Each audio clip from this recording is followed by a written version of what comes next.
Alright guys, what's going on? Welcome back to the channel, and in today's video I'm going to be doing a tier list on every single Star Wars movie. I know this is not every single one, but this was the best tier list I could find, so we're going to be doing a tier list on all of these. Now, I did a video way back on ranking all of the Mortal Kombat games in a tier list, so now I'm going to be ranking and doing a tier list on all of the Star Wars movies and TV shows. But before we get into it, these are all of our tiers. We have amazing, pretty solid, good, okay, meh, and trash. And I also have a quick word to say. Make sure y'all like the video, because that really helps me out. And subscribe. That really puts my channel out there for more people to watch. And it's a small favor for y'all, but it's a big favor for me. So if y'all can like and subscribe to the channel, then that will really make my day.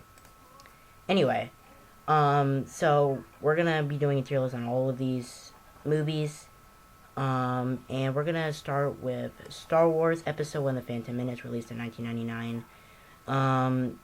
Definitely a very revolutionary movie, I guess you could say. It's definitely got a lot of flaws, and I know people are very biased about the prequels. I have a lot of negative things to say about the prequels, but I don't hate the prequels, but I don't love them. Phantom Menace, overall, it's an alright movie. That final fight with Darth Maul was awesome. The CGI is pretty impressive for 1999. It's an alright movie, but what brings it down is the plot. The movie is just so boring, and the plot is just so... people don't understand the plot. The plot makes no sense. It literally makes no sense. But besides that, the movie's alright, so I'll put it in okay. Next up, we have Star Wars Episode 2: Attack of the Clones, released in 2002. Definitely a little bit better than Phantom Menace, but not by much. It's still got tons of flaws, so I'll put it behind Phantom Menace. Now we have the best one out of all the prequels, Star Wars Episode 3: Revenge of the Sith, released in 2005. The story on how Anakin became Darth Vader. Definitely a good movie. I'll put it in good. That fight with Obi-Wan and Anakin kind of bumps up the movie a little bit. This movie's awesome. I love it. Now we're going to sidetrack a little bit, and we're going to talk about Star Wars: The Clone Wars. It's such an iconic show. Like, everyone loves this show. Even George Lucas and the producers of the prequels came back and produced and directed and produced the show. So because of that, it's got to go in amazing. I love Clone Wars. It's awesome. Next up, we have the original trilogy of Star Wars, starting with A New Hope. Such an iconic movie, one of the most iconic movies of the 70s, and the movie that started Star Wars. And you already know where I'm putting that. It's amazing. We have Star Wars Episode 5, Empire Strikes Back, released in 1980. Also, A New Hope came out in 1977. Empire Strikes Back, I'm putting it above A New Hope,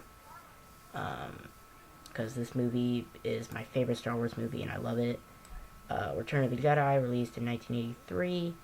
I'll put it in pretty solid. It's alright. Now, before we rip into the sequels, here are a couple of side stories that came out during the mid-2000s. We have Star Wars: The Rogue One. Used to really hate this movie. I remember seeing it when it came out back in 2016. Don't hate it as much.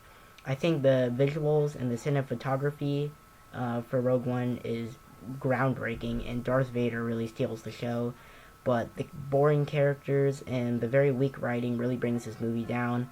But overall, this movie's not as bad as I remember, so I'll put it in good. Alright, sorry about that, guys. Next up, we have Solo: A Star Wars Story. I really like this movie. I think it's better than Return of the Jedi, just as much bit. I just love the fun little side story of Han Solo. It's a very fun movie to turn your brain off and just have some fun. I love Solo. It's a good movie. Now for the sequels. Star Wars: The Force Awakens, Episode 7, released in 2015. I actually like this movie. I'm gonna put it pretty solid. I actually like it. It was actually a good movie. And there are some things about the movie that really annoy me, but overall, it is a good movie. It's actually pretty strong. A ton. There's not a ton of problems, unlike the other two. But Force Awakens is pretty solid.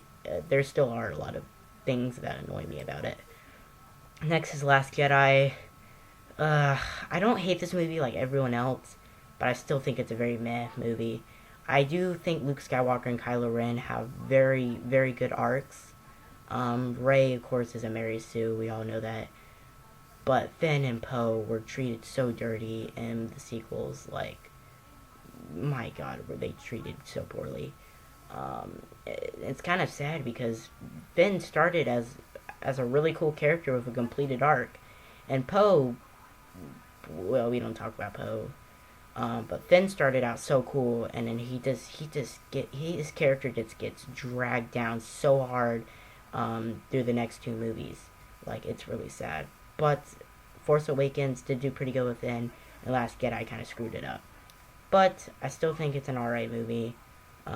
Better than this piece of Dookie. Oh my God, we already know where that goes. God, it's like a smelly movie. Oh my God, you belong there. Anyway. But that's my tier list. Let me know what y'all think in the comments. I might get flamed for what I have, but you know, it's all opinions, and make sure to be generous in the comments about each other's opinions, because it's all opinions at the end of the day. Anyway, that's my tier list. Hope y'all enjoyed. Make sure y'all like and subscribe, and I'll see all of y'all next time. Peace out. Bye.